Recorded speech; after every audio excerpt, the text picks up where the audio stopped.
E começou mais um Entendo Nada. É o número 18, hein? Chegamos à maioridade, veja só. Podemos dirigir agora. Ah, segura esse programa, hein? E o tema de hoje é Quando os ídolos morrem. Olha só que coisa mais mórbida. Tema que será apresentado por este que vos fala, Luiz Rossi, e por ele. Ah, ele, o ídolo das multidões, hein? Flávio Santos. Muito boa noite, Luiz. Boa noite, boa tarde, bom dia a você que nos ouve, porque podcast é streaming, é a mídia do século XXI e você ouve quando, onde e como bem entender. Você é independente totalmente. Bem, esse tema, a gente até conversou um pouco durante a semana quando estávamos debatendo nossas pautas, e eu falo pauta aqui, dá a impressão que está numa reunião imensa durante a semana, com computadores, notebooks, discutindo o tema. Na verdade, eu e o Luiz trocando áudio no WhatsApp e decidindo o que vai falar. E nós tínhamos medo de ficar uma coisa meio fúnebre, porque o Gabriel Diniz morreu recentemente, a Beth Carvalho, a gente vai adentrar um pouco mais à frente isso. Mas a verdade é que falar de música, falar de artista, falar de ídolo, é falar de afeto, é falar de gente que inspira, de gente que nós gostamos, que toca o nosso sentimento, coisa importante ser falada. Então, tem o lado fúnebre, o lado triste, claro, mas no fundo, ele mexe mais com afeto e com sonhos. E para isso, o grande apresentador do Entendo Nada Podcast, estamos aqui. Estamos aqui para isso, já dizia seu barriga. É, rapaz. Temos aqui. Então, aqui. Vamos lá, vamos para a apresentação. Vou apresentar o tema, né? Aí a gente vai discutir as situações aí. Bom, eu coloquei o nome de algumas pessoas aqui, ídolos que morreram. Não dá para colocar todo mundo que todo mundo gosta, tá? Já vou avisar desde já, porque faltou falar esse, faltou falar aquele, gente. Não dá para falar todo mundo. A gente até abrangiu um pouco mais aqui. Vocês vão ver alguns nomes aí que muita gente nem pensaria que é ídolo, né? Mas vocês vão entender porque a gente vai entrar aqui. Bom, vou explicar. Quando os ídolos morrem? Em 2019, completou-se 25 anos da morte de Ayrton Senna. Rapaz, 25 anos já. Bom, e se você tinha mais de 8 ou 9 anos de idade, tenho certeza que se lembra exatamente o que estava fazendo quando anunciaram a morte do piloto. Você vê como que marca, né? Uma coisa que marca a nossa vida. Bom, Fred Mercury, Cazuza, Mamonas Assassinas, Renato Russo, Lady Diana, Nelson Mandela, Roberto Gomes Bolanhos, O Chaves, Bete Carvalho, Ricardo Boechat e Gabriel Diniz. Todos famosos, cada um em sua área, mas famosos e ídolos de muita gente. Por isso, né, todas essas mortes, todos esses nomes colocamos aqui, convidamos alguns de nossos ouvintes a mandar relatos de voz, falando qual seu ídolo e qual ídolo você traria de volta à vida se pudesse, tá? E através desses relatos e dos nossos relatos, meio do Flávio também, nós debateremos sobre nossos ídolos. Por que são nossos ídolos e qual o motivo dessa idolatria, né? É interessante isso, né? Essa questão de ídolo, de ídolos que morreram, ídolos que estão vivos, né? Mas principalmente os que morreram. Porque quando você tem alguém como um ídolo e essa pessoa morre, primeiro ponto, falei do Ayrton Senna. Eu lembro exatamente o que eu estava fazendo, o que eu fiz aquele dia inteiro. É engraçado isso. Pô, eu tinha 11 anos. Eu lembro que eu vi a corrida, ele bateu o carro, foi pro hospital, eu saí, eu fui pra rua, fui brincar. Na época, crianças brincavam na rua ainda. Mas brincava na rua, gente. A gente Brincava na brincava na rua. rua! Nossa, eu jogava bola na rua, jogava bola na rua. A rua lá a gente fechava a rua, não fechava a rua, quer dizer, deixava a rua lá e jogava bola. Passava um ou outro carro lá, o bairro era bem tranquilo. O querido bairro do Alto do Ipiranga, olha só, hein? É isso aí. Enfim, só quando eu voltei pra casa, olha só, eu saí, fui voltar pra casa no fim da tarde só, fiquei o dia todo na rua brincando. E só no fim do dia que eu fui saber que o Ayrton Senna tinha morrido e tal, e enfim, toda aquela comoção da época. Não fiquei tão comovido assim. Eu não tinha ele como um grande ídolo, apesar de gostar de Fórmula 1 e gostar dele. Mas eu lembro, eu escrevo o dia todo, eu sei o dia todo, fui estudo. É engraçado isso, né? Porque você não consegue pensar quando você tinha um dia da sua vida quando você tinha 11 anos. Eu lembro exatamente tudo que eu fiz no Ayrton Senna. Então, é interessante isso, como marca a nossa vida, os ídolos, né?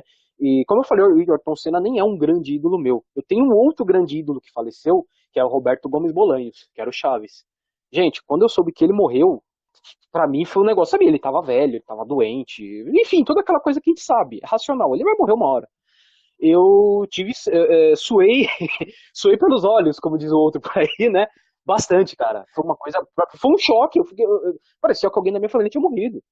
E assim, eu até então não pensava nisso. Eu falei, eu não tenho ídolos, né? Não vou fazer isso, não vou chorar. Pô, morreu, eu chorei pra caramba.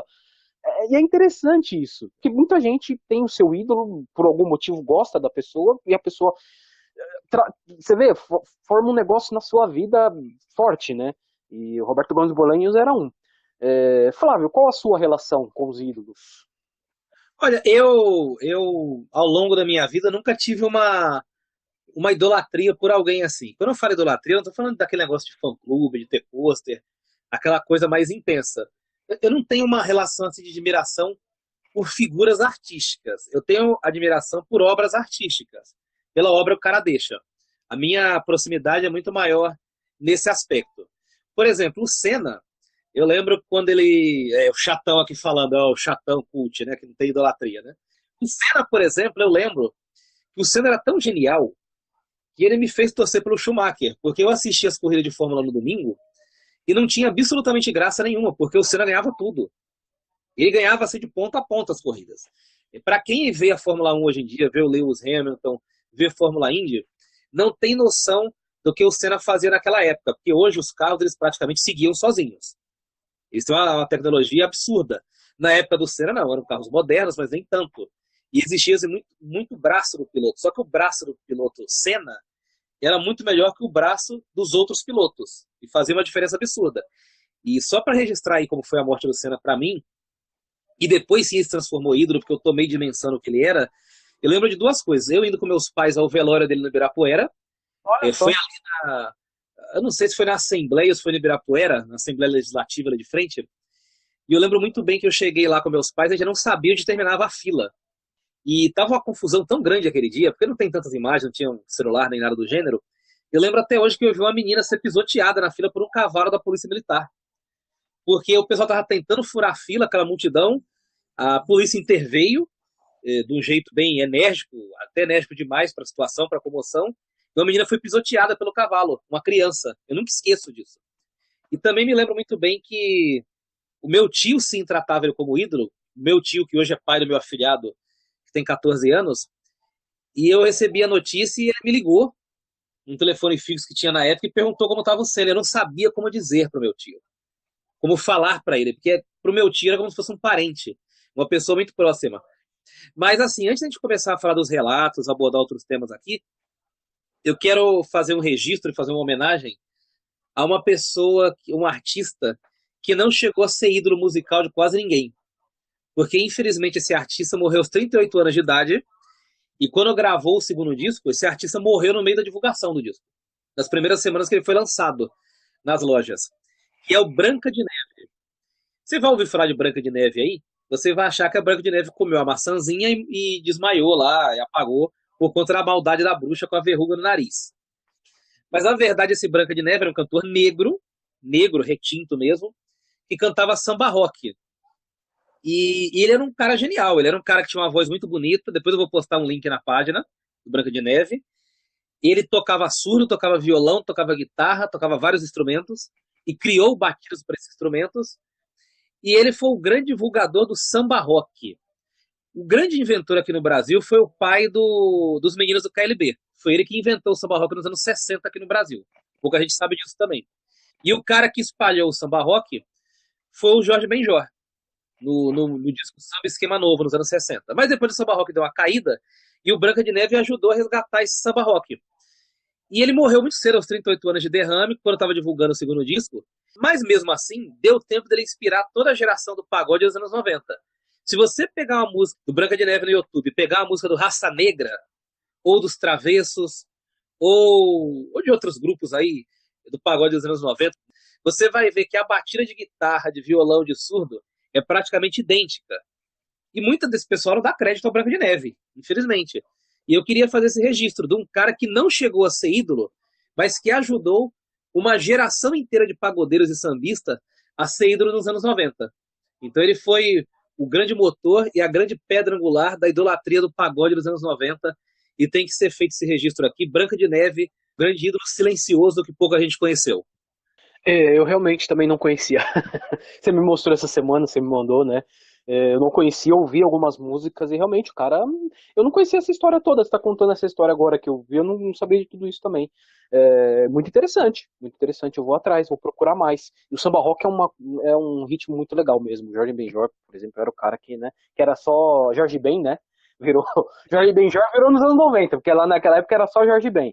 E é uma batida muito gostosa de se ouvir e de dançar, né? Quem sabe dançar, né? Não é o meu caso. Eu muito inveja quem sabe dançar, viu? Porque dançando é muito bonito. Quem sabe dançar é muito bonito. É muito bonito, realmente, eu não sei dançar nada, que eu sou roqueiro, sei balançar a cabeça e levantar os dedos pra cima, isso eu sou bom. No resto, me esquece. Cabelo a gente pode, né? Tem Não, isso. não, pula essa parte do cabelo. Eu falei do Roberto Gomes Bolanhos, né, e que eu chorei e tal, e isso faz 5 anos, 6 anos, acho que ele faleceu, ou seja, eu já tinha uns 30 anos, tá, só pra completar, ou seja, 30 anos eu tava ali e foi uma coisa pesada pra mim. Interessante isso, né? Foi algo incontrolável, eu não consegui controlar.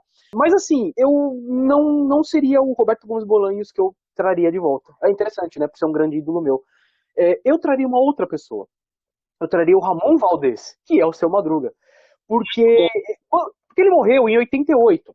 E assim, apesar de nós estávamos vivos tal, era uma época que essas notícias não vinham, não chegavam ao Brasil, né, não foi noticiado em 88, apesar do Chaves já passar, olha, o Chaves faz tempo que passa na TV, mas ele morreu em 88.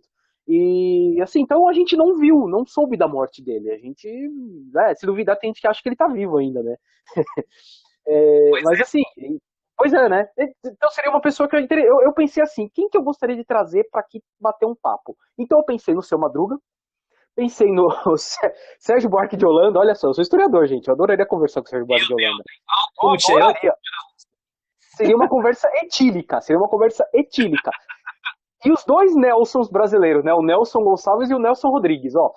Pra mim, eu sentaria numa mesa com esses caras aí, nossa, acho que eu sairia como alcoólico junto com eles, né? Não, fatalmente, fatalmente. Mas assim, são essas pessoas que eu acho que eu penso assim, quem eu gostaria de sentar no boteco pra conversar? Esses caras, eu acho que esses caras seriam as pessoas que eu traria de volta. Sérgio Buarque de Holanda seria conversa de história para 10 mil anos, que vamos citar alguns dos que querem trazer de volta para 10 mil anos de história. Aliás, Flávio, nós teremos alguns relatos aqui hoje, né? Exatamente. Posso só fazer um registro rápido aqui? Pode, claro. Nós estamos gravando esse podcast dia 2 de junho de 2019. E olha que coincidência. Hoje morreu um ídolo de muita gente. O Paulo Pagini, baterista do RPM. Da Nossa, não lendária sabia. dos anos 80. Você estava sabendo, Luiz? Não, tô sabendo agora.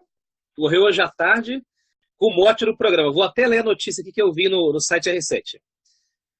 Aqui não tá falando exatamente a causa da morte, mas ele morreu em Salto, no interior de São Paulo, às 18 horas e 36 minutos desse domingo, dia 2 de junho.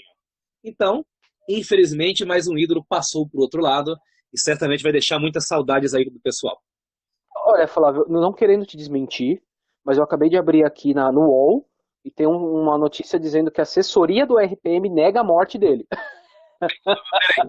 Sim. Acabei de entrar aqui no UOL, você falou abrir o UOL aqui pra ver.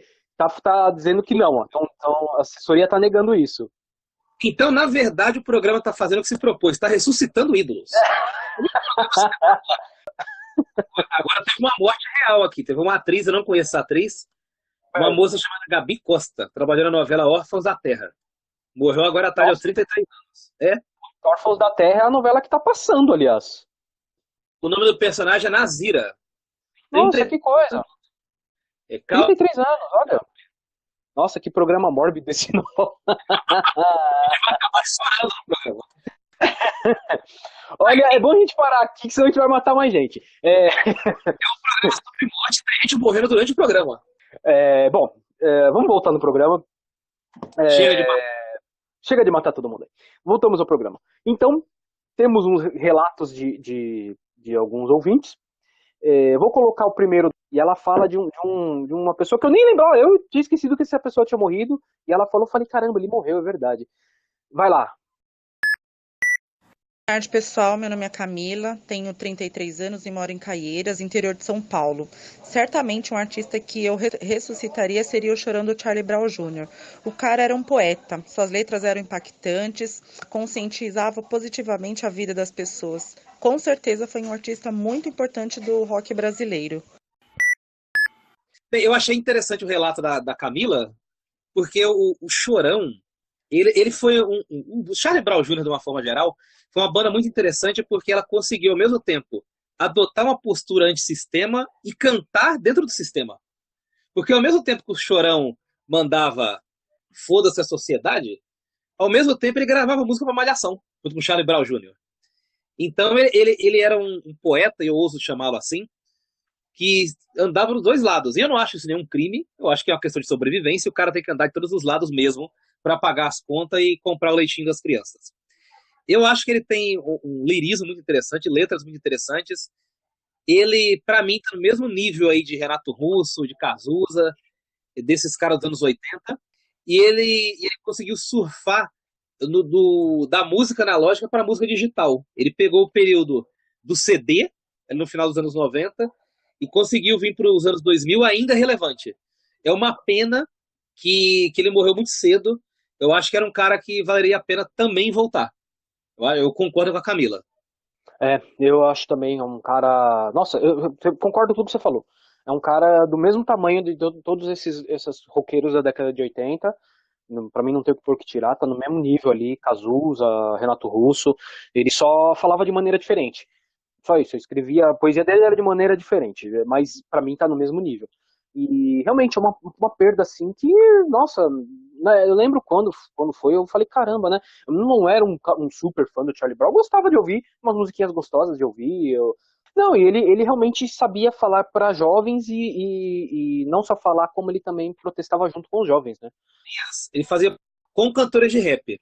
No final dos anos 90, me ocorreu agora, eu lembrei, ele fez uma parceria com um conjunto de grupos, que era aqui da região de São Mateus, que era o Consciência Humana, De Menos Crime, que eram dois grupos que formavam o que se chamava de banca, antigamente, que eram vários grupos reunidos em prol de algum objetivo, de alguma NG, alguma coisa do gênero. E ele gravou música com esses grupos e gravou música com o saudoso Sabotagem também. Então ele é um cara que não se limitava só ao rock. Numa época que o rock está com o nariz muito empinado, e alguns grupos se acham a última bolacha do pacote, achando que o rock está lá em cima, o Chorão tinha ciência do papel do rock na sociedade, que era do gueto. O rock é gueto. O rock é gueto, a gente vai pegar um programa aqui só para descer o cacete nisso aí, para falar disso. Mas o Chorão tinha noção que o rock tinha que ser popular. Sim, é o RZO, né? A banda que você queria dizer. Não, era uma outra banda, eu esqueci. Outra Eu banda, esqueci. Ele gravou também com a RZO. Ele gravou com a RZO, gravou com a Negra Lee, na época que a Negra Lee era do rap mais hard, assim, mais radical. Então ele fazia bem esse diálogo com outros ritmos. Era muito legal. Sim, sim, é bem interessante, ele fazia mesmo essa mistura, e fazia muito bem, né? Diga-se de passagem, fazia muito bem. Bom, concordo com tudo que você falou, Flávio, o cara era realmente muito bom, e morreu ele e morreu o outro rapaz da banda, foi Champion, né? Se eu não me engano também, que também já faleceu também, não muito tempo depois, por coisa de meses depois ele também faleceu. Bom, vamos para o nosso segundo relato, que também de um outro personagem polêmico e interessante. Vamos lá. Meu nome é Amanda Quintino, falo aqui de Mogi das Cruzes e um artista que eu ressuscitaria seria o Tim Maia, porque ele é um ícone da música brasileira, muito exigente e excepcional nos seus trabalhos, sempre buscou oferecer o melhor para o seu público, para as pessoas que o admiravam, mesmo sendo dono de uma personalidade bem contraditória, ele era muito espontâneo e descontraído. Com certeza a minha escolha seria ele. Bom, vocês ouviram a Amanda Quintino, ela falou do Tim Maia, que é um personagem polêmico, cara, muito polêmico. O Chorão era um personagem polêmico também, né? Tinha muita polêmica sobre ele, mas o Tim Maia é demais. E a voz do cara, tudo que o cara. Não, assim, o cara era muito bom. Eu lembro, ó, de outro momento histórico, Luiz Rossi aqui. Na Praia Grande, grande Praia Grande, ó. Na Praia do Boqueirão. Nos anos 90, todo verão a prefeitura colocava lá, trazia algumas bandas pra fazer show e tal.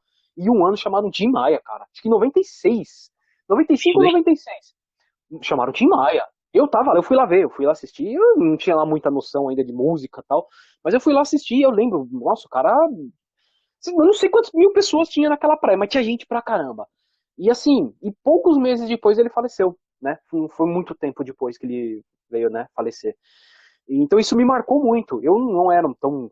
Sim, mas depois disso eu passei a acompanhar mais. E, assim, uma carreira, o cara cantava muito bem. Era meio doido, né? Passou por uma fase aí, uma fase aí meio estranha na vida dele aí, mas é bem legal. Ele canta muito, as letras são muito boas e assim, se você estiver, né, numa aquela depressão de amor, assim, escutar algumas músicas dele, há um risco aí. Não recomendo, tá? Você pula do viaduto. Você pula do viaduto. E eu achei interessante que ele falava que ele era muito exigente e buscava a perfeição. E é verdade, que ele brigava com a banda no meio do show. Sim, Ele brigava, já ele brigava. ele era um cara muito chato. Você sabe que a gente vai falando aqui dos cantores, e como eu sempre gostei de ver jornal, tal, desde da minha infância, eu lembro muito da morte, da notícia da morte dos cantores. E eu acho que antigamente as notícias eram dadas de maneira muito formais. Até porque o jornalismo era muito formal antigamente. A morte do Tim Maia ela foi noticiada no Jornal Nacional, nos jornais da Record, da Band, de maneira muito prosaica. Eu lembro da morte dele e foi anunciada mais ou menos assim. Ele estava num show, Tim Maia acaba de morrer. Ele estava num show, passou mal, ele passou mal no meio do show, teve um problema cardíaco e morreu, né? Tim Maia passou mal e morreu horas depois de um show. E era isso, gente. Não era igual hoje em dia, que tem homenagem, que vários cantores se pronunciam. Eu lembro muito da morte do Gonzaguinha, filho do Luiz Gonzaga, que foi noticiada da seguinte maneira, só para exemplificar aqui. Olha, morre Gonzaguinha, ele sofreu um acidente, quebrou o pescoço. Era assim, o negócio era duro, formal e duro. Era assim que morria, não tinha homenagem, não tinha hashtag, não tinha nada. Agora, sobre o Tim Maia, para mim ele é fruto de uma época que as pessoas não faziam aula de canto. Antigamente, cada cantor tinha o seu timbre muito particular. E hoje em dia a gente vê muita gente ganhando The Voice e não faz sucesso. E eu tenho uma teoria a respeito disso. Não fazem sucesso porque todos eles fazem aula de canto e eles cantam todos iguais. Todos eles são parecidos. Antigamente não, você tinha o Roberto Carlos, tinha o Tim Maia, tinha um Raul Seixas, você tinha o Nelson Gonçalves, todo mundo tinha o seu timbre muito particular. E o Tim Maia, para mim, ele tinha essa característica própria, ele era inconfundível, porque ele reunia balanço, reunia, reunia perfeição, reunia disciplina, apesar de ser um porra louca, como se diz, e tinha uma voz absurda. Para mim, ele foi um cara que conseguiu cantar o Brasil e cantar o amor sem ser piegas e cantar o Brasil sem ser puxar saco da ditadura. Numa época que a ditadura estava no auge e na época que a ditadura terminou. Então, para mim, ele é um dos grandes cantores da história do Brasil. Se tivesse nascido nos Estados Unidos, seria reverenciado como James Brown, como Frank Sinatra e outros cantores negros e brancos da América. Eu já ouvi de pessoas que viajaram para o sul dos Estados Unidos, New Orleans, outras regiões que são mais negras, né, da região da Louisiana e tal, que algumas lojas, você entra em algumas lojas e você escuta Tim Maia tocando. Então, o cara, ele realmente, eu acho que foi um dos grandes do mundo no que ele fazia. Não tenho dúvidas nisso. E, pô, ser tocado lá no sul dos Estados Unidos, né, que é o local. Você vê, dizem que você entra em algumas lojas e escuta Tim Maia. Então, não é pra qualquer um isso. Você falou aí de ginga, né, da dança. Outro cara que era pra dançar também, pelo menos a primeira fase da carreira dele, pra dançar era outro cara também sensacional. Coisas que eu não sei fazer. Além de tudo aqui que a gente já falou do Tim Maia, da genialidade dele, da musicalidade, do ritmo, ele tinha uma alma cheia de swing. Não era só um ser humano e uma voz cheia de swing, era uma alma, era uma coisa de dentro. O Tim Maia, vale registrar aqui, ele teve uma fase muito curiosa nos anos 70, que foi a chamada fase racional. Por que fase racional? Porque ele seguia a cultura racional, que se baseava em mais de 1.000 livros, cujo a bíblia desses livros era o Universo em Desencanto. Era o livro maior de todos. É assim, essa cultura racional é uma mistura de negócio extraterrestre, pensamento positivo. Eu não vou tentar explicar aqui, porque nem eu entendi direito isso aí, e há anos eu tento entender, e é uma confusão danada. O Tim Maia, ele ficou extremamente fanático por essa doutrina, por esse tipo de seita, e ele gravou um disco em cima dessas ideias. Além de ter comprado alguns livros do Universo de Desencanto, alguns exemplares, e mandaram para o James Brown e para alguns artistas americanos. Ele mandou via correio, né? E o Tim Maia, ele tem uma música, para mim, talvez seja a mais genial dele, que se chama Bom Senso. É um soul espetacular. E ela é dessa fase racional dele. E depois ele se desencantou, o universo desencanto, pediu para tirar todos os exemplares de circulação, tanto do livro que ele distribuiu, que ele comprou e distribuiu, quanto do disco. E até a gravadora Trama, em 2008, relançar esse disco, que é uma preciosidade, ele custava num sebo, antes de 2008, coisa de R$ 2, R$ 3 mil, um exemplar desse disco. Então vale aqui o registro dessa fase racional do Tim Maia. É uma fase bem interessante dele. O filme dele, né? Tem um filme dele. Mostra essa parte dele, até umas cenas até engraçadas, assim. Como ele entra nessa fase e como ele sai. Principalmente como ele sai. É muito engraçado. Não sei se é real, mas é muito engraçado no filme. Bom, é muito bom falar do Tim Maia. Eu acho um dos melhores artistas que o Brasil já teve. Não tenho dúvida quanto a isso. E agora, vamos ouvir o relato de alguém que eu digo que tem... olha, o cara... Esse cara que vai falar aqui, ele tem a carisma do Tim Maia. Cara. Olha só, hein? Vamos lá, vamos deixar ele falar. Olá a todos, eu sou o Mikael, tenho 18 anos. E um artista que eu queria ressuscitar seriam os Mamonas Assassinas, né? Porque eles ajudariam muito no mundo, né, que precisa muito de amor. A gente vê que as pessoas perderam o amor próprio e o amor ao próximo. A gente vê, né, quando uma pessoa morre, vê gente comemorando, como foi o caso do Gabriel Diniz, que eu vi muitos comentários horríveis sobre a morte do cara. Então acho que o amor resume tudo. A gente precisa de mais amor, tanto a si próprio como ao próximo, porque quando você ama a você consegue amar ao próximo. Agora, quando você não tem amor a si próprio, você não tem amor a ninguém. Então eu acredito que o artista ideal para se ressuscitar, né, se fosse possível, seriam os Mamonas Assassinas, com certeza. Eu achei interessante uma coisa que o Mikael falou a respeito da morte do Gabriel Diniz, e eu quero aqui testemunhar, traçar um paralelo, porque eu e o Luiz, nós temos aí mais de 30 anos, 30 e poucos anos, para ser gentil conosco, né? Com a gente mesmo, e nós testemunhamos toda a repercussão da morte do Mamonas Assassinas. E era uma época que me parece que as pessoas, sem querer ser agressivo, que soar muito grosseiro, eram menos idiotas. As pessoas simplesmente se comoviam, ou quando não se comoviam, não falavam nada. Aí alguém pode falar, mas não tinha rede social para externar. Mas mesmo em rodas de conversa, de trabalho da escola, as pessoas respeitavam. E eu lembro que naquela época, quando o Mamonas morreu, foi a primeira vez que eu me lembro assim que circulou em larga escala foto de celebridade mortas. Eu lembro que circulou bastante as fotos deles mortas. Enfim, os corpos ficaram... Não sobraram corpos, pra falar a realidade, né? E o pouco que sobrou, alguém tirou foto, alguém da perícia, alguém que chegou ali, porque fica na Serra da Cantareira, tinha muita invasão já naquela época, hoje tem muito mais, tirou essas fotos. Agora, musicalmente, eu acho que os Mamonas Assassinas criaram, para mim, uma das músicas que entra certamente entre as 50 melhores da história do cancioneiro popular nacional. Que para mim é Robocop Gay. Foi um marco muito interessante na música brasileira, um marco genial. Interessante é pouco para falar. E eu estava analisando aqui o Robocop Gay sob a ótica de que ele trabalhava, já criticava alguns estereótipos. O Dinho com a interpretação brilhante dele. E quando a música pega o ícone pop, que é o Robocop, que era o grande herói dos anos 90, o herói da cultura pop dos anos 90, e fala que ele tinha uma pistola de plástico, fala que ele é gay, e fala com gaúcho, e tira sarro de um monte de gente, é uma coisa genial. É uma pena que as pessoas não reconheçam o Mamonas como um evento meteórico que foi, isso ele foi, as pessoas reconhecem, mas eu reconheço que foi um meteoro de muita qualidade.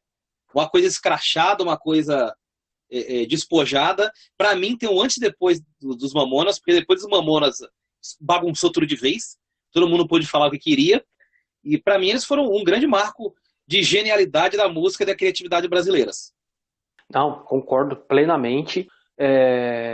Você falou da questão de que as pessoas respeitavam um pouco mais a morte e tal, respeitavam de um jeito, né? Porém, de outro, você mesmo falou que.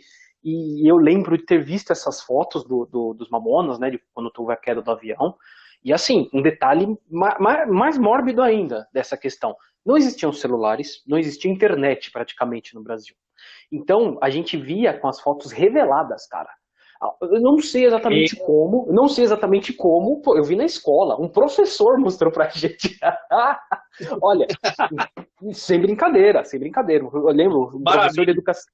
Não, o professor de educação física trouxe o álbum revelado, as pessoas mais novas nem imaginam o que é, né? Uma fotografia revelada. Você tem que mandar revelar. É ridículo. E a gente hoje já acha ridículo. Eu acho ridículo as pessoas que ficam tirando foto de pessoas mortas. Foi assim no caso do Boechat, foi assim no Gabriel Diniz também. E, nossa, mas ainda levar, revelar e levar para a escola para os alunos verem. Olha a situação. Olha a situação. Bom, mas é verdade. O Mikael falou outra coisa muito interessante da questão do amor, né? Que os Mamonas. A gente não imagina isso, né? Que os Mamonas era uma banda de humor. Fazia muito humor. Mas sim, tem uma relação com o amor ali também. É legal a visão que ele tem. Você falou bem, os Mamonas Assassina, apesar de ser uma coisa meio escrachada, assim, era muito inteligente. Você falou do Robocop gay e realmente, nossa, é uma crítica a tanta coisa ali. E a boa parte das músicas deles ali, todas as músicas tinham uma crítica legal em cima. Eles faziam o que muito humorista se propõe hoje, a brincar com o politicamente incorreto. Tem uma música deles chamada Shopping Sentes, e eu falo aqui o nome porque muita gente que ouve a gente não é daquela época. E eles falam que eles põem um sotaque nordestino, dando a entender que o personagem principal trabalha de pedreiro e vai descer dos andaime para assistir o filme do Van Damme. Olha que genialidade de rima, cara. Ao mesmo tempo que brinca com o estereótipo do pedreiro nordestino, que se deslumbra com as coisas, que faz uma crítica a isso, faz uma análise sobre isso, ao mesmo tempo o cara rima andaime com Van Damme. Como que um negócio desse não é genial, gente? Como que eu vou considerar um negócio desse como não criativo? Fala pra mim. Mas é verdade, cara, é verdade. Tem a música dos animais lá, né? Que é muito legal também, que é um tipo de programa que na época as pessoas assistiam muito. Hoje também voltou um pouco em moda, né? Você assistir o Planeta Terra, né? A TV Cultura Sim. tinha muito o Planeta. E era interessante, porque eles colocavam os animais naquelas situações que todo mundo queria ver, na verdade, né? Você vê lá o elefante passeando com a família. Caramba, imagina o tamanho do negócio. Ó, é genial, é genial. Eu acho muito bom, cara. Eu acho muito bom. E, assim, outro detalhe muito interessante é que faz 23 anos que eles morreram, né? E o Mikael tem 18 anos, né? Exatamente.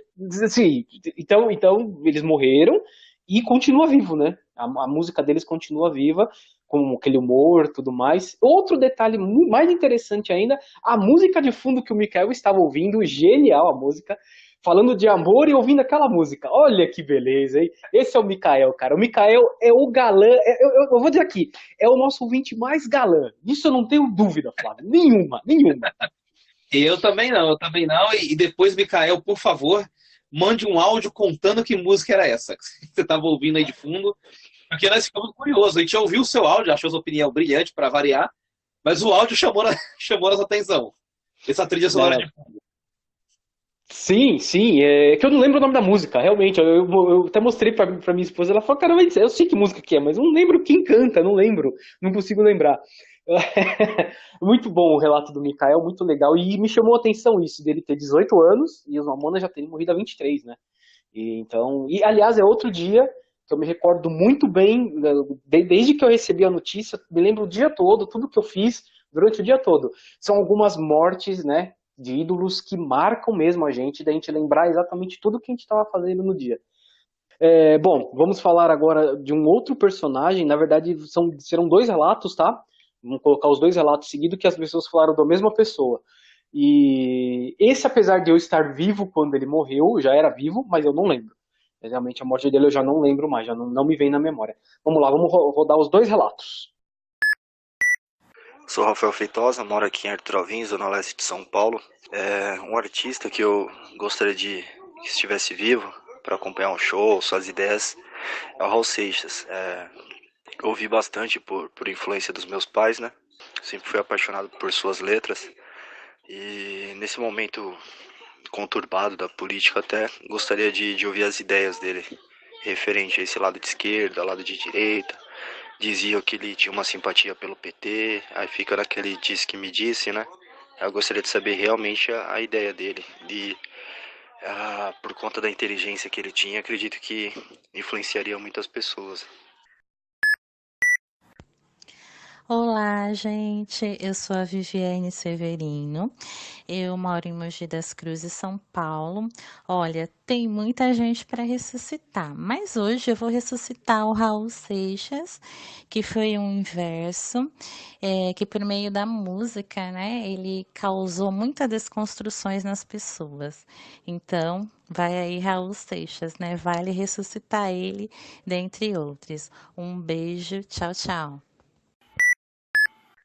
Bom, vocês ouviram os dois relatos, né? Do Rafael Feitosa e da Viviane Severino, falando do Raulzito. Olha só, que beleza, hein? Raul Seixas, rapaz.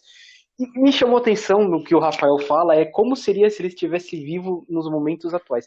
Eu acho que o Raul Seixas é um cara que ele, se estivesse vivo em qualquer momento da história da humanidade, nos 10 mil anos da música que ele canta, ele seria uma pessoa que causaria desconstruções, como a Viviane falou. Não importa o governo que estivesse no poder, não importa. Muita gente colocava, dizer que ele chegou a participar do PT e tal, mas eu tenho certeza que ele seria um cara que bateria muito de frente com o governo PT, quando estivesse no governo, se estivesse vivo. E então, assim, é um cara que realmente causa desconstruções, as letras dele, tudo que ele fazia, a sociedade alternativa, que foi em plena ditadura militar, né? Então, você vê que o cara não tinha medo, ele fazia, ele tinha que fazer, ele fazia as letras, ele fazia. E um cara genial, um gênio. Eu acho que sabe, uma pessoa que dá para se dizer que era um gênio, que foi aqui no Brasil. Se fosse, como o Flávio até colocou de outro personagem aí, que foi o Tim Maia, né? Se fosse americano, seria muito maior. Uma história muito maior, e tenho certeza, não, certeza, Flávio. Era um cara assim, fora da caixinha, cara. Eu coloco ali no mesmo patamar de compositor o Chico Buarque. Eu acho o Chico Buarque um gênio. E, para mim, o Raul Seixas ele também é um gênio compositor. Mas ele padece, aos olhos do público, do mesmo mal que a Clara Nunes sofreu em comparação com Elis Regina. Para mim, a Clara Nunes e Elis Regina estão no mesmo nível de nível vocal, nível de talento artístico. Só que a Elis Regina era a queridinha da panelinha da MPB da época. Do pessoal que estava no Leblon, do Vinícius de Moraes, Tom Jobim. Então ela recebia muitas músicas sensacionais para gravar e em contrapartida, era muito elogiada pela crítica. A Clara Nunes ela foi mais pelo caminho ali da música afro, da música mais com o pé no chão, de raiz, e ela não foi tão reverenciada quanto. A grande amizade de Raul Seixas foi com o Paulo Coelho. O Paulo Coelho até hoje é criticado pelos livros que escreve, não é respeitado até hoje, né? Tanto que ele é linchado no meio literário, em termos de crítica, porque ele faz parte da Academia Brasileira de Letras. Eu também concordo, que acho bizarro isso. Vou cochichar isso aqui. Então, o Raul Seixas não fez parte das grandes rodas intelectuais. E foi muito bom que o Rafael Feitosa e a Viviane falaram a respeito dele, porque o Raul Seixas, ele tinha opiniões muito fortes, opiniões embasadas politicamente. Ele bebeu nas fontes do Nordeste, onde ele nasceu, na Bahia, e foi para o caldeirão cultural, que era o Rio de Janeiro, porque hoje a gente vê o Rio de Janeiro estraçalhado como está, mas durante os anos 70, 80 e os anos 90, o Rio era o grande formador linguístico do Brasil, de gírias, de cultura e de tendências musicais. E ele bebeu nesse caldo cultural. E eu tenho duas coisas para falar do Raul Seixas. A primeira música que eu aprendi na minha vida foi do Raul Seixas. Foi aquela música do Cowboy Fora da Lei. E a minha avó, até hoje, do alto dos seus 5 anos, ela fala isso para mim. Eu vou na casa dela, ela pergunta se eu tô gorda, se eu tô magra, ela faz eu levantar a camisa para ver se eu tô em forma. E minha avó parece um personal trainer, né? Ela tem esse costume. E aí ela fica olhando na minha cara e fala, você não assobia mais. Porque quando era criança você assobiava a música do Raul Seixas, Cowboy Fora da Lei. Olha a lembrança que minha avó tem. E foi a primeira música que eu aprendi a cantar e assobiar. Foi do Raul Seixas. E também eu quero fazer aqui uma menção, também no mesmo patamar do Robocop Gay. Para mim, entre as 50 maiores músicas do cancioneiro popular brasileiro, se encontra Ouro de Tolo, do Raul Seixas. É uma música fantástica, eu estava ouvindo agora no Spotify, voltando para casa, mandei até o print pro Luiz. Ouro de Tolo, para mim, é uma crítica ferrada, com 2 minutos e 56 de duração, critica capitalismo, critica religião, fala de crise existencial. Ouçam essa música no YouTube, porque vale a pena. Não, o cara era genial, o cara era muito bom. Você falou do Paulo Coelho também, eles faziam uma boa dupla, inclusive. O Paulo Coelho escreveu algumas das letras também e tal. É um cara que hoje escreve uns livros para vender, né? E eu não critico, acho que ele tá certo. E é um cara muito cultuado nos Estados Unidos, né? Muita gente gosta dele lá, né? A gente critica às vezes muito ele aqui, mas ele é muito querido lá. E não acho errado, ele escreve e pronto. Se a Academia Brasileira de Letras talvez não fosse o lugar para ele por ele escrever esse tipo, mas não tenho nada contra, não critico por ele fazer isso também. E o Raul, bom, não tem muito o que falar do cara. O cara é o tipo de cara que será lembrado para sempre. Para sempre. Sempre vamos ouvir as músicas dele e a gente vai falar, puto, o cara era bom, o cara era, né? O cara era genial mesmo, nossa, e assim. E eu aproveito, já que estamos falando disso, eu peguei alguns personagens aqui que também morreram, ídolos que morreram, que encerram uma era. Eu acho que o Raul é um desses personagens. Ele também é um cara que encerrou uma era de grandes letristas do rock, pode-se dizer assim. Não só do rock, né? Porque eu acho que ele passava disso, mas grandes letristas. Ele morre e vai deixando o hiato, né? Vão aparecendo alguns, mas eles também vão morrendo e vai acabando, vai acabando. O Raul, pra mim, é um cara desse. Mas um dos personagens que eu vou colocar aqui é o Kurt Cobain, né? Eu acho que não daria pra não falar do Kurt aqui. Pelo tamanho que ele teve. Em tão pouco tempo de vida, né? Tão pouco tempo de vida. Eu acho que a morte do Kurt Cobain é o que exemplifica, não o fim do rock, mas em si o rock sendo o local das grandes estrelas, o local onde vai surgir coisas novas, tal. O Kurt, pra mim, foi o fim disso. Diga. Você acha que a morte dele marca o fim da era das grandes bandas de rock? Eu acho que não só das grandes bandas de rock, mas dos grandes artistas, aqueles pop stars gigantescos, tipo Michael Jackson, tipo a Madonna, até lá a Madonna era muito grande, era muito. A gente não tem hoje um personagem, um artista, uma banda que seja do tamanho que existiam as bandas daquela época. Não tem, eu não consigo comparar. Eu paro para pensar que talvez dê para comparar com o futebol que é o Cristiano Ronaldo e o Messi hoje. Talvez. Mas assim, você vê que a comparação você tem que sair do mundo artístico. Hoje acho que não tem alguém igual a esses personagens. O Guns N' Roses foi uma banda muito grande. E também parou ali, em 93, 94, deu a briga entre eles aí, parou ali. Veja o clipe Paradise City no YouTube. Sim. Veja porque nesse clipe eles mostram os bastidores dos shows, eles bebendo, fumando, enchendo a cara, aquela coisa toda, que é tipo do rockstar da época, e mostram os shows nos estádios. Vejam o tamanho dos estádios e as multidões naqueles estádios. No gramado das arquibancadas. E não era estádio do tamanho do... E não estou fazendo aqui nenhuma crítica boba de futebol. Do tamanho do Allianz Parque, do Itaquerão, da Arena Corinthians, nada disso. Era estádio do tamanho do Maracanã, do Morumbi de antigamente, para 120 mil pessoas, com arquibancadas lotadas e com gente no gramado. Veja esse clipe depois no YouTube, você vai ter noção do que eram as grandes bandas. O que era um rockstar naquela época. Sim.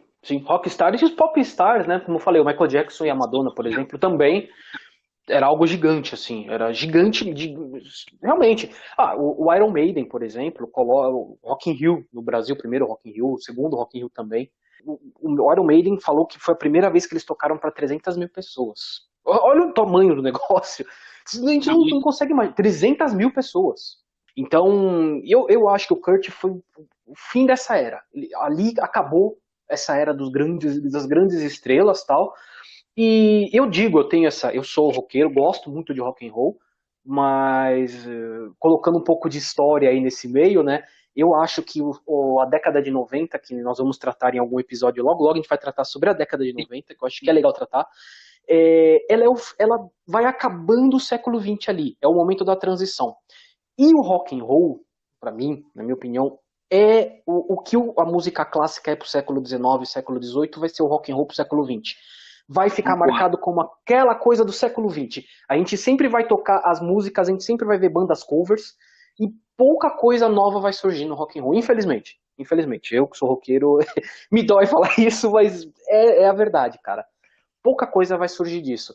E eu acho que um bom paralelo que dá pra gente fazer como a coisa se abriu e vai se dissipando, foi que tivemos um grande show de uma banda coreana aqui no Brasil agora, faz uma semana, o tal do BTS, eu não faço nem ideia de quem seja, mas juntou uma multidão muito grande, fez um reboliço, então todo mundo agora na TV brasileira está falando do K-pop, né? Até então não era falado na TV, tão abertamente como tem sido. E muita gente nem sabe quem é. Assim como eu também não conhecia muito do sertanejo, sabia quem era o Gabriel Diniz, que faleceu, por causa da Jennifer, só por causa da Jennifer, senão eu não saberia, assim como quando o Cristiano Araújo morreu, também faz alguns anos, eu não fazia ideia de quem era. E foi um negócio, uma comoção gigante. Então eu creio que as músicas, o mundo artístico hoje, ele é muito fechado em bolhas, como a gente conversou sobre a internet, né, Flávio? Fechado em bolhas.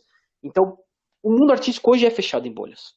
O rock and roll vai viver daquilo do século XX, o sertanejo vai viver disso aqui, o K-pop também, mas fechado em sua bolha.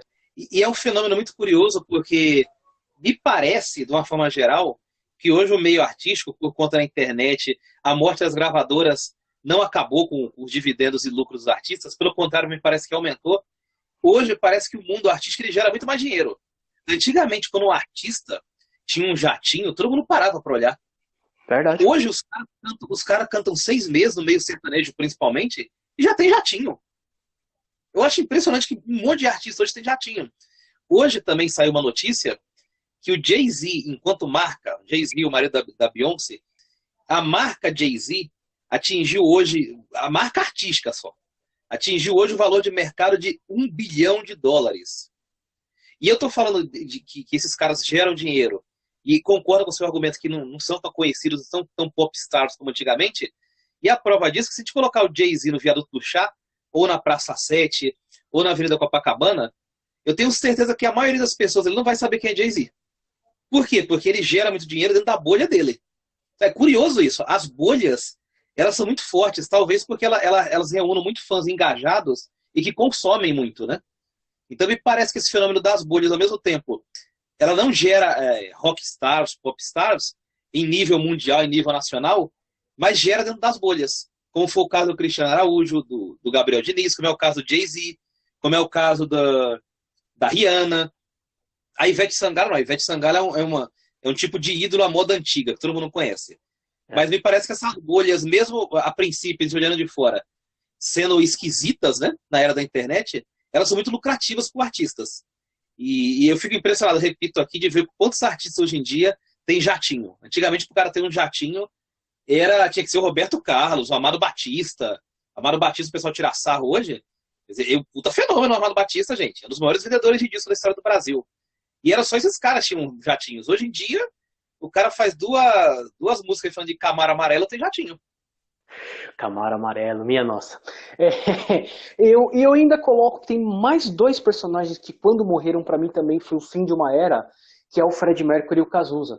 Eu acho que pela maneira como morreram, né, por causa da AIDS, marcou o fim da porra louquice dos anos 80. Eu acho que os anos 80 foi uma coisa assim, pra marcar o fim de um século, né, porque os anos 80 é praticamente o fim do século.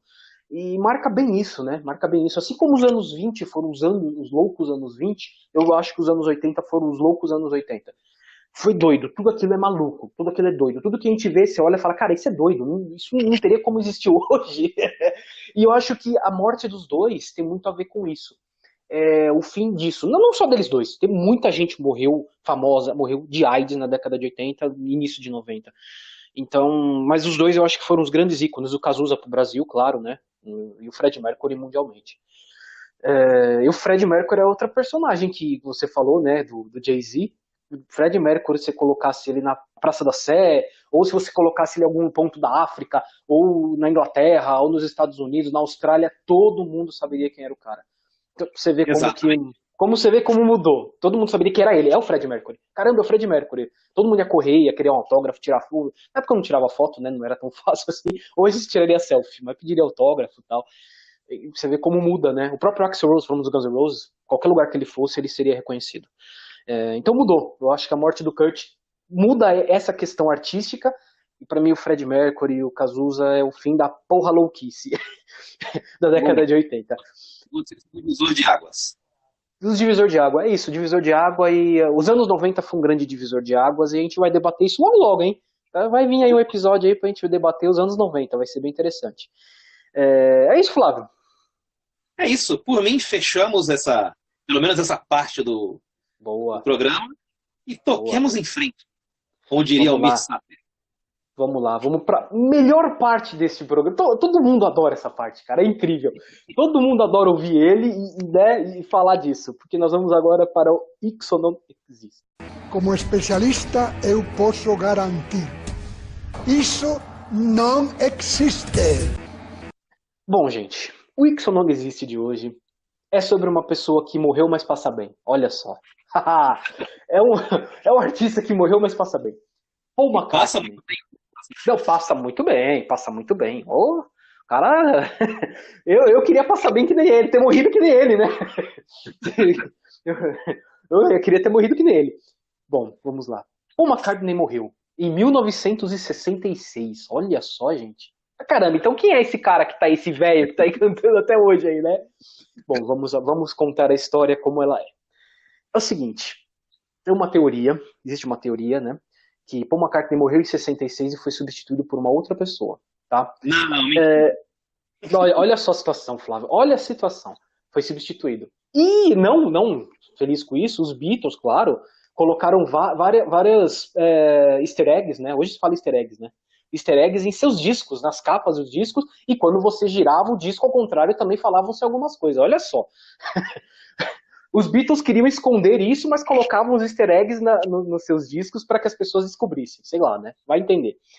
A bem dizer, essa história começou a ser divulgada em 1969, ou seja, depois de 3 anos da suposta morte do Beatle aí, né? Do Paul McCartney. E foi divulgada por um disc jockey, que na verdade são os DJs de hoje, né? Dos rádios, né? Disc jockey, olha só. Disc jockey, muito interessante. Eu adoro esse nome, cara. Acho um nome muito legal. O nome dele era Hus Gibb, que morreu recentemente, aliás, ele morreu, acho que nesse ano, se eu não me engano, morreu nesse ano aqui. Ele, norte-americano, numa rádio de Detroit, e ele recebia ligações de muita gente falando para ele contar essa história. Até que ele se falou que começou a contar. Explodiu, né? Falar de Beatles, uma teoria numa rádio grande dos Estados Unidos, na época a rádio ainda era forte, né? Rádio FM. Cara, virou um fenômeno. Todo mundo começou a comprar discos dos Beatles para tentar descobrir se via algum detalhe aqui, um detalhe ali, um detalhe lá. E foi se aumentando isso e os Beatles adoraram a ideia, né? Adoraram, porque trouxe mais visibilidade para eles, né? Então nos discos eles colocavam mesmo, de propósito, esses detalhes, esses easter eggs e tal. Enfim, isso é claro que é uma grande baboseira. Mas assim, Flávio, eu tenho uma teoria, aliás, eu não, né? Eu ouvi essa teoria, eu não sei qual podcast. Se foi no Braincast ou se foi no Xadrez Verbal. Foi um dos dois. Que Paul McCartney teria morrido com 24 anos, em 1966, tá? Então, se ele morreu com 24 anos, o atual Paul McCartney que substituiu o Paul McCartney anterior, ele já é Paul McCartney há 53 anos. Ou seja, ele é muito mais Paul McCartney que o Paul McCartney original. Então, por uso o capião, ele é o Paul McCartney original, cara. Uso capião é genial, hein? Não, eu quando eu vi isso, eu falei, gente, olha que genial, cara. Ele ganha por uso capião. Então o Paul McCartney original não é o que morreu, é o atual. Olha só. Sabe, eu adorava teorias. Quando a gente instalou a internet aqui na minha casa, né? Meu pai instalou, foi com 19 anos. Cara, e quando eu começava a ler essas teorias, abriu um mundo na minha cabeça. Porque aqui no Brasil eu tinha muito acesso a essas coisas, né? E eu falava, gente, será que morreu mesmo? E eu acreditava. Aliás, tô meio propenso a acreditar ainda, viu? Você começa a falar de Paul McCartney, essas coisas aí, não fala muito não que eu começo a acreditar, viu? E é interessante que antigamente sempre surgia uma notícia de que um artista estava escondido numa ilha, vivo. Eu não sei se você se lembra, Luiz, nosso querido ouvinte aí do Entendo Nada, do Ulisses Guimarães. O saudoso Ulisses Guimarães quando morreu. Mas o Ulisses Guimarães era um cara de mais de 80 anos, e eu lembro, e ele morreu porque ele estava indo de helicóptero para um determinado lugar. Estava ele, a esposa dele e mais 2 pessoas. O helicóptero caiu no mar acharam todos os corpos e não acharam dele. E a teoria oficial, a versão oficial, é que teve um impacto tão grande que o corpo dele entrou no fundo do mar e, evidentemente, não dá para ser localizado mais. Mas existia a teoria na época, tão bizarra quanto essa do Paul McCartney, que ele tinha fingido que tinha morrido para ficar numa ilha cheia de mulheres. Olha que teoria bizarra. Sendo que o Ulisses Guimarães tinha mais de 80 anos e na época não tinha Viagra. Você veja como era a imaginação do povo. O Ulisses Guimarães estava cheio de mulheres numa ilha. Sabe? Então, eu acho que foi a última... O Luiz falou do Kurt Cobain, que morreu, foi a última grande estrela da música mundial. Eu acho que o Ulisses Guimarães foi a última grande teoria de uma celebridade, assim, depois que morreu. Sabe? Porque essa do Paul McCartney é bem famosa, até do Elvis Presley, que ele não morreu, tá numa ilha. É sempre uma ilha, né? O cara tá numa ilha. Mas o Ulisses Guimarães foi o último deles, né? Sim, sim. Eu defendia a tese do que a pessoa que o Flávio é super fã, que é o Renato Russo, que quando ele morreu, ele não morreu também. Porque, caramba, depois que ele morreu, saiu uns 10 CDs de música inédita do Legião e mais uns 5 de música inédita do Renato Russo. Eu falei, gente, esse cara não morreu, ele tá escrevendo em algum lugar, meu. Ele morreu e ia falar italiano. É uma coisa impressionante. Boa, verdade. Coisa, gente. O cara morreu e virou poliglota, né? Que não venha puxar meu pé com aquele estranho amor. Olha, tá aí uma situação que realmente daria medo. Bom, vamos passar para outra parte. Já a gente vai tomar umas 30 sapatadas desse programa, cara. Nossa, hoje...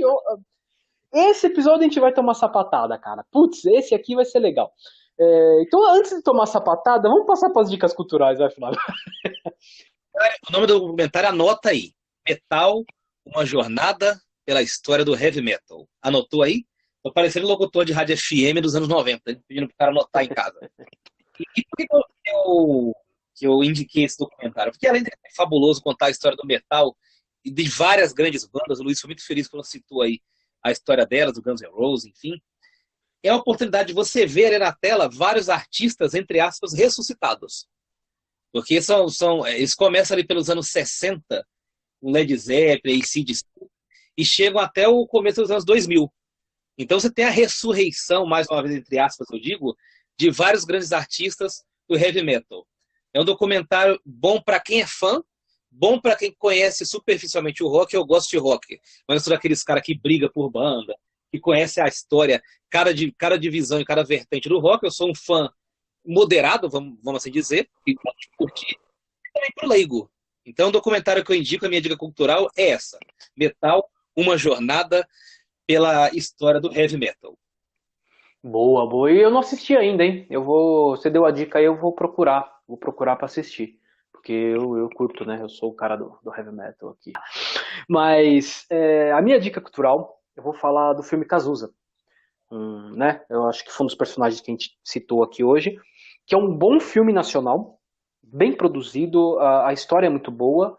É um pouquinho de drama, meio global assim, mas é bom, funciona bem o filme. Eu acho um filme bem interessante, eu vi já faz algum tempo até quero ver se eu reassisto, né? Porque faz algum tempo que eu vi, mas é um bom filme sobre a história do Cazuza, como ele era, a história do Tubarão Vermelho, e enfim, é um bom filme nacional. Aliás, sobre questão de filme nacional, acho que vale falar isso aqui, que hoje há uma perseguição aí contra alguns setores da cultura, né? Estão segurando uma grana aí contra a Ancine, a Lei Rouanet e tal e tal. Eu só queria deixar bem claro que isso aí gera emprego, tá? Quando você aposta na cultura nacional, você não está bancando uma meia dúzia de vagabundo maconheiro. Quando você vai fazer um filme, por exemplo, que nem o Cazuza, você precisa de muita gente trabalhando e trabalhando pesado para você montar, por exemplo, o figurino. Você vai dar emprego para muita gente para fazer as roupas, você vai dar emprego, cara que está filmando, para os figurantes. Assim, se dá muito emprego. Fora isso, quando, por exemplo, o Alto da Compadecida, né, que é um puta de um filme brasileiro, um dos melhores filmes nacionais, grava lá no Nordeste, ele leva muita gente para aquele local e gira a economia do local. Imagina então, o impacto que gera no sertão do Nordeste isso. Com toda certeza, com toda certeza. A gente fala aqui de alguns blockbusters, por exemplo, vou citar O Senhor dos Anéis, que foi gravado lá na Nova Zelândia, né? O que pouca gente sabe é que a Nova Zelândia ofereceu, praticamente deu a ilha para os caras fazerem o filme. Não foi cobrado quase nenhum imposto. Deram a ilha para eles fazerem o filme. E por que isso? Porque até hoje há viagens, turismos nesses locais que geram uma grana do caramba. Então, quando a gente fala aqui de cultura, não é para meia dúzia de vagabundos, você está gerando emprego, você está gerando economia. Tá? Então eu acho bem interessante a gente deixar algumas coisas claras aqui, porque tem um bando de idiota no governo hoje, que um bando de vagabundo, e um bando de idiota que votou também. Eu já tô de saco, já vou falar essas coisas aqui, um bando de idiota que votou também. Eu vou estar com uma sapatada, eu sei que eu vou mesmo, por um monte de merda que eu já falei aqui hoje, eu vou tomar também por essa. Essa eu quero tomar, essa sapatada eu quero tomar porque eu vou devolver. Então é isso, gente. Então não é bem por aí, tá? Vamos ler um pouquinho mais, ler um pouco mais sobre a Lei Rouanet, que acho que ainda nem existe, mas parece que já tiraram fora também a Lei Rouanet. Uma pena, é uma pena. Já que eu tô falando de sapatada aqui, vamos pro salve chamego de sapatada, que senão a gente vai tomar mais sapatada ainda. Eu quero só agradecer as pessoas que mandaram os áudios. Todas elas se prontificaram, mandaram dentro do prazo, né? Nossa, que formal, hein? Parece um fiscal do INSS falando aqui, né? Mas assim, eles se comprometeram, mandaram, deram opiniões aí fantásticas, vocês ouviram. E quero agradecer a cada um deles. Camila Meirelles, Rafael Feitosa, Amanda Quintino, Viviane Severino e o nosso querido Micael Augusto. Um abraço para todos eles. E o programa também é feito por vocês. O podcast também é feito por vocês. A gente vem aqui, fala as bobagens, fala que quem repete as coisas que o Bolsonaro manda na rede social é meio retardado. Sim, a gente fala essas coisas. Mas, na verdade, vocês ajudam a fazer o programa. A gente faz parte de vocês, né? Se não tivesse ninguém ouvindo, mesmo que seja aí de 5 ou 6, a gente não teria podcast. A realidade é essa. Então, muito obrigado pela colaboração de vocês. Não, muito obrigado mesmo. Nossa, a gente gosta de receber o retorno de vocês, hein? E já eu vou dar um recado aí que é pra vocês também, já. Eu vou primeiro mandar meu salve, que é pro Edi Barbosa, cara. Olha só, Edi Barbosa. Ele que é locutor da Top FM aí de São Paulo. Gente boa, o cara veio conversar com a gente, ouviu o programa, deu um feedback. Eu falei, cara, muito legal, cara. O cara é locutor de uma rádio grande de São Paulo, né? É uma rádio grande aí de São Paulo e tal. Então eu tô mandando um salve pra ele e eu vou entrar em contato com você, Edi Barbosa. A gente vai conversar ainda, tá? Não esqueci não, a gente vai trocar uma ideia, você vai participar aqui com a gente, hein? Ó, vamos fazer uma entrevistinha legal aí. E é isso. Eu vou pros chamegos agora, Flávio, e vou aproveitar para dar o recado que eu falei. Eu quero que vocês mandem relatos de vozes do nosso Entenda um Pouco, dos últimos 3 que nós fizemos. O Entenda um Pouco que fala sobre livros, o Entenda um Pouco que fala sobre séries e o Entenda um Pouco que fala sobre heróis. Por quê? Porque a gente vai colocar o próximo Entenda um Pouco só sobre os relatos que vocês estão dando sobre o que vocês ouviram a gente falar, né? A gente falou e vocês escreveram muita coisa pra gente. Então, se vocês puderem mandar o relato de voz, a gente vai gostar. Se não puder, a gente vai ler o próximo Entenda um Pouco, vai ser só lendo os comentários de vocês falando de livros, de séries e de heróis. Beleza? Pode mandar os relatos aí que vocês viram que a gente trata aqui com todo carinho.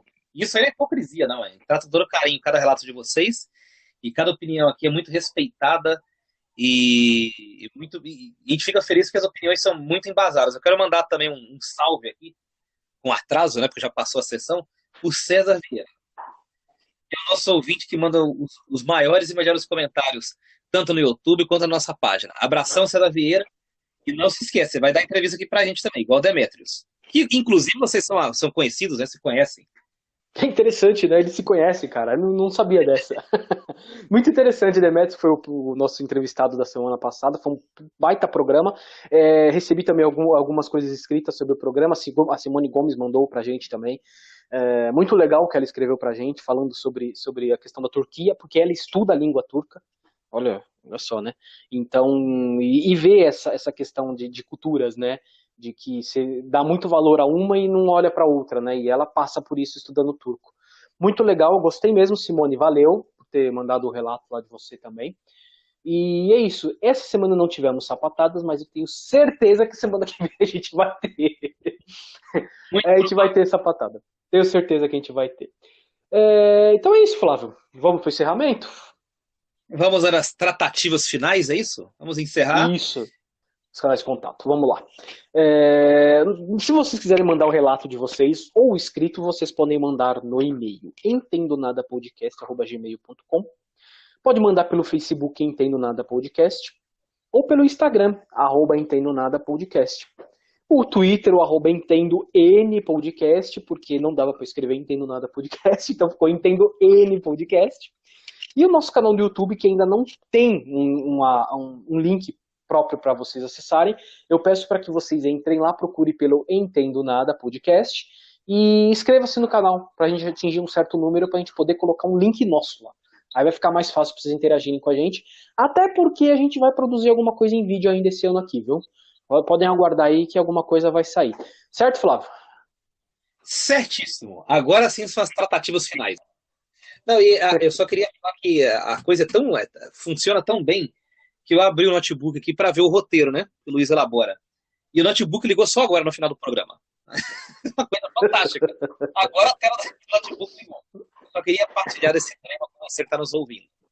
Então, diante desse fato, vamos partir. Bom dia, boa tarde, boa noite, porque você ouve o podcast quando bem entender, onde e quando quiser, porque é mídia streaming, é mídia independente. Abraços, até mais. Fomos. É isso aí, gente. Fumo, valeu!